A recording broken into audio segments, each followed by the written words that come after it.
हालांकि क्लास में लाइव तो करते ही हैं क्लास, लेकिन ज्यादातर बैठकर पढ़ते हैं, तो पढ़ रहे हैं। कितनी अच्छी जॉब है, ठीक है ना, बहुत अच्छी बात है। अब वो मात्र 1 साल जॉब करी और 1 साल में इनका सिलेक्शन हो गया, क्योंकि अलग अलग सब्जेक्ट पढ़े हैं ना 9 घंटे में। इनके तो मजे ही मजे, हाँ देख लो, मजे ही मजे हैं इनके, तो अद्भुत मजे हैं इनके। ठीक है, बस थोड़ी बहुत कंप्यूटर की नॉलेज थी शुरू में, इस बेस पर इनको जॉब मिली। अब जॉब मिली, अब धीरे धीरे पढ़ते पढ़ते सिलेक्शन होने लगे। बहुत अच्छी बात है। ठीक, चलिए आगे बढ़े, फिर आगे बढ़े। तो ये हो गए वैदेही, ठीक है ना, वैदेही हो गए। आगे बढ़ते हैं। अब आगे एक व्यक्ति आ जाते हैं जिनका नाम है हनुमान। हनुमान जी, और हनुमान जी के पर्यायवाची 1-2 ही पर्यायवाची हैं जो कि अक्सर आते हैं। वैसे माता सीता के ज्यादा आते हैं, ठीक है ना, माता सीता के ज्यादा आते हैं। ठीक, सती भी बोल सकते हैं, हाँ सती बोल सकते हो आप। वैसे माता पार्वती, और वैसे सती माता पार्वती के लिए ज्यादा प्रयोग होता है, लेकिन इनको भी बोल सकते हो, कोई दिक्कत वाली बात नहीं, ठीक है ना। माता लक्ष्मी को भी सती बोल सकते हो। हनुमान जी का जो एक पर्यायवाची है जो अक्सर आता है, वो आता है रामदूत। और भी बहुत सारे हैं, अभी हम बातचीत करेंगे। जैसे देखो, हनुमान जी किसके बेटे हैं? हनुमान जी की माता जी का नाम क्या है? अंजना, तो इनको कहते हैं अंजनी सुत। क्या बोलते हैं? अंजनी सुत। अब सर अंजनी सुत अगर मैंने लिखा है तो यहाँ पर मैंने लिख दिया अंजनी, और अंजनी के अंत में सुत, अब वही पुत्र के पर्यायवाची जोड़ देने से इनके पर्यायवाची बन जाएंगे। अंजनी तनय कह दो, अंजनी पुत्र कह दो, अंजनी नंदन कह दो, आत्मज बोल दो, ठीक है ना, केवल जा जोड़ दो, ये सभी इनके पर्यायवाची हैं। इसके साथ साथ इनके पिताजी का नाम है केसरी। क्या नाम है? केसरी। तो सर इनको केसरी नंदन भी कह दो, केसरी नंदन। तो केसरी नंदन अगर आप कहोगे तो सर यहाँ पर हो जाएगा केसरी, और केसरी के अंत में नंदन जोड़ा गया, और नंदन के अलावा आप पुत्र का कोई भी पर्यायवाची लिख सकते हो, ठीक है ना, कोई भी भाई केसरी नंदन। अच्छा, ये पवन की शक्तियों के साथ पैदा हुए, ठीक है, तो पवन की शक्तियों के साथ पैदा हुए तो इनको बोलते हैं पवन सुत। क्या बोलते हैं? पवन सुत। तो सर सेम कंडीशन, पवन और पवन के अंत में सुत है।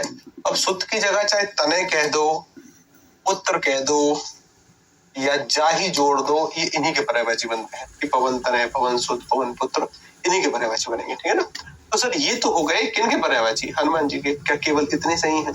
इतने नहीं, ये बहुत ज्यादा पर्यायवाची लिखे हैं आपने, लेकिन यहाँ पर हमने सभी को अलग अलग करके नहीं लिखा, ठीक है ना, बस समझा दिया मैंने। आगे बढ़ो।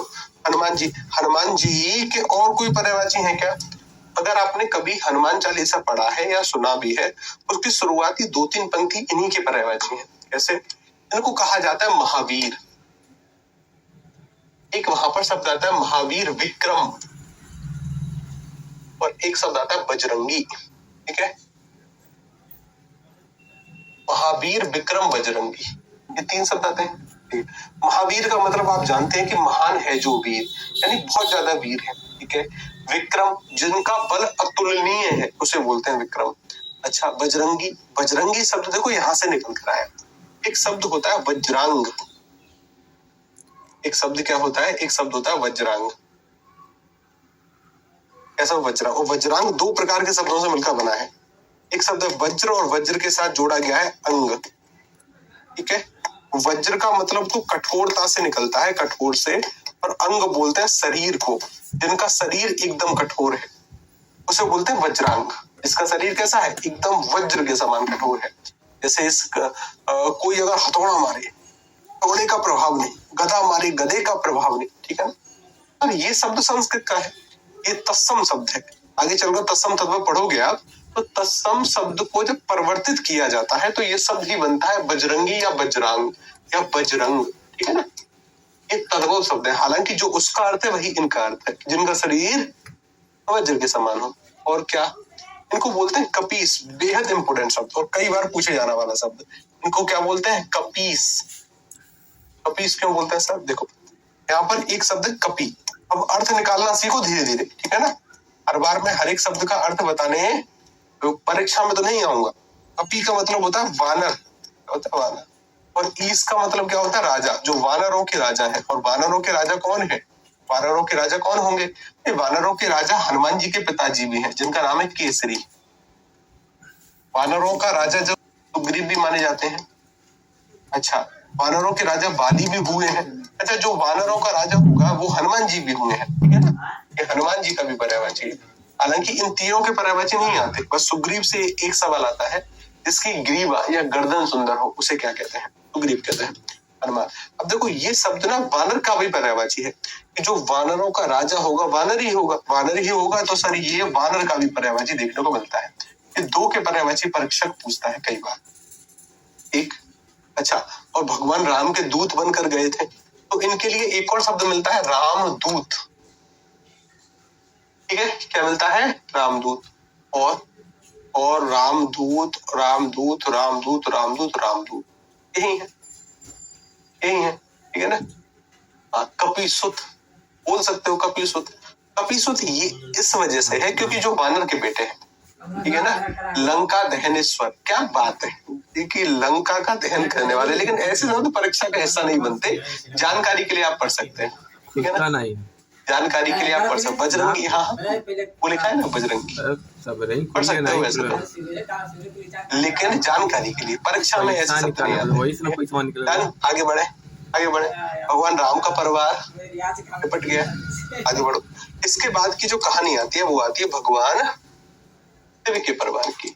और भगवान शंकर के परिवार में भी 4 व्यक्ति हैं जिनके पर्यायवाची खूब इंपोर्टेंट है। भगवान शंकर के भी बहुत पर्यायवाची आते हैं। भगवान शंकर के साथ साथ एक आते हैं गणेश जी के पर्यायवाची, खूब आते हैं। माता पार्वती के खूब पर्यायवाची आते हैं। गणेश जी के भी खूब पर्यायवाची, माता पार्वती के खूब पर्यायवाची आते हैं। उसके साथ साथ कभी कभी रेयर केस में इनके बड़े बेटे हैं जिनका नाम है कार्तिक, उनके भी पर्यायवाची खूब आते हैं, ठीक है ना? खूब तो नहीं, लेकिन खूब में तो माता पार्वती और गणेश जी हैं। माता पार्वती और गणेश जी, ठीक है? माता पार्वती और गणेश जी हैं। स्टार्ट करें, शुरू करें। 4 व्यक्ति हैं, लेकिन पहले कहानी सुनो। कहानी क्या कहती है देखो, ध्यान से सुनो। मैं जरा चेयर लगा लूं एक बार, फिर उसके बाद इनके पर्यायवाची पढ़ेंगे, ठीक है? अब देखो एक कहानी क्या कहती है। कहानी ये कहती है कि जो माता सती है ना, माता सती का देहांत होता है। माता सती का देहांत हुआ, इस खबर को देखकर, इस बात को सुनकर भगवान शंकर तपस्या में बैठ गए। ऐसी कहानी है, ठीक है? और तपस्या में बैठ गए। अब एक राक्षस ने क्या किया, इसी बात का फायदा उठाकर ब्रह्मा जी की तपस्या करी। ब्रह्मा जी की तपस्या करी, ब्रह्मा जी प्रकट हो गए कि बोलो वत्स, तुम्हें क्या चाहिए? अब राक्षस सभी पहले से एक डायलॉग रटे हुए हैं, क्या? हे प्रभु मुझे तो अमर कर दो, अमर कर दो। और ब्रह्मा जी ने भी एक डायलॉग रट रखा है, ना बेटा, जो आया है सो जाएगा, इसको छोड़कर कुछ भी मांग लो। अच्छा, तो उस राक्षस को पता चला कि भगवान शंकर की जो पहली पत्नी थी सती, उनका देहांत हो चुका है। अब उनकी कोई पत्नी नहीं है, पत्नी नहीं है। भगवान शंकर इस बात से बहुत ज्यादा प्रभावित है और तपस्या में बैठे हैं। पता नहीं कब तक तपस्या में रहेंगे, और उनकी तपस्या तोड़ने का साहस किसी में नहीं है, ठीक है? तो उन्होंने वरदान मांग लिया कि मेरी अगर मृत्यु होगी तो वो भगवान शंकर को कहकर चले आए।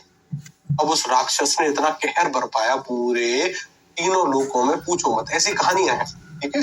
हम सत्य असत्य पर कुछ बात नहीं कर रहे हैं, हम केवल कहानियों के आधार पर बात कर रहे हैं कि भाई पूरे तीनों लोकों में कहर बरपाने का प्रयास किया, ठीक?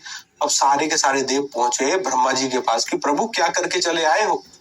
उसको ऐसा वरदान देकर चले आए जो कि कभी पूरा ही नहीं हो सकता। भगवान शंकर का कोई बेटा ही नहीं है, उनकी पत्नी का देहांत हो चुका है, भगवान शंकर तपस्या में है, कैसे उस राक्षस का वध होगा?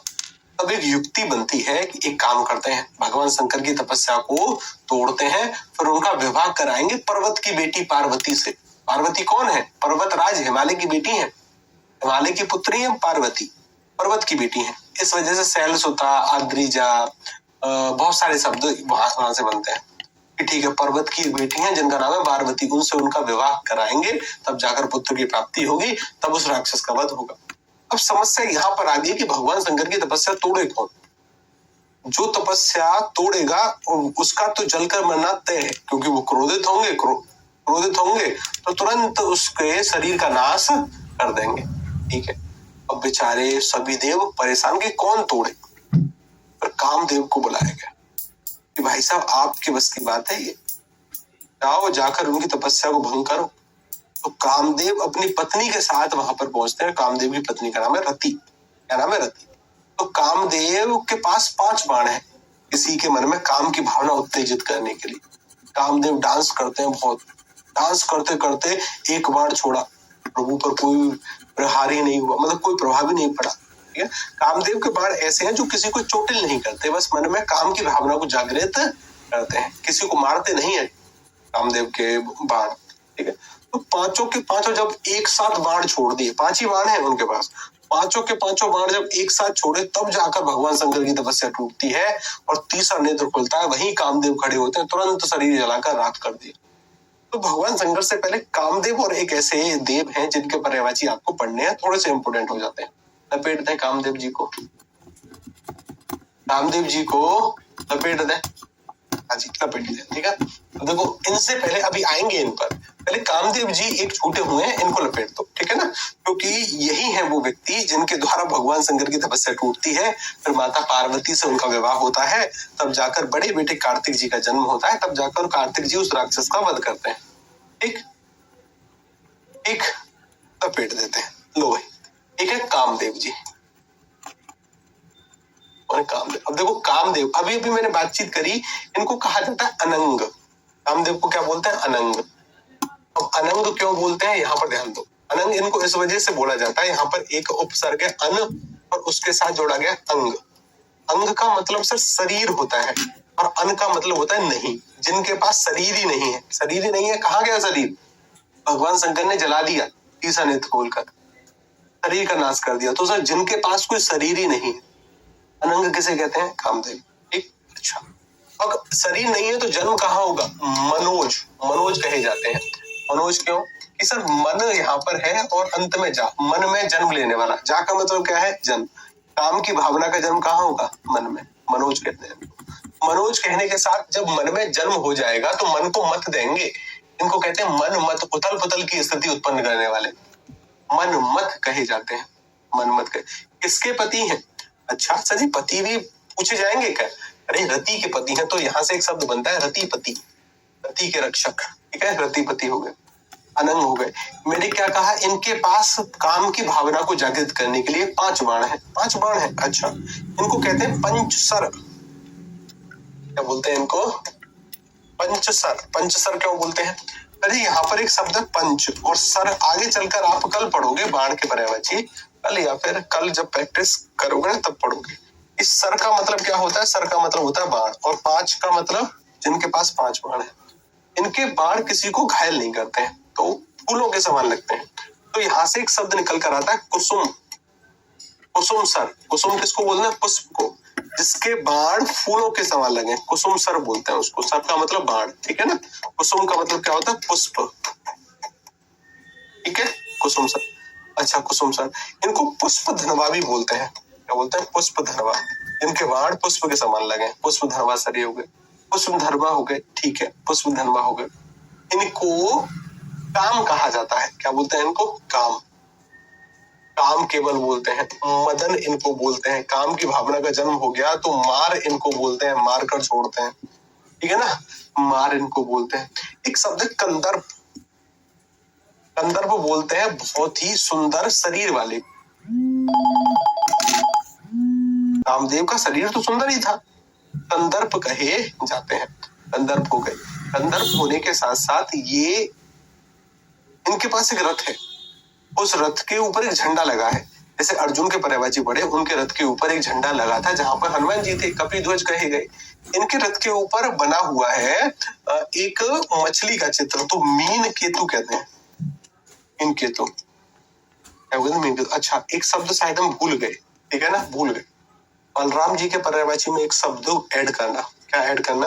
बलराम जी के पास भी एक रथ है, उस पर एक ताड़ के पेड़ का चित्र छपा हुआ है, उन्हें कहते हैं ताल ध्वज।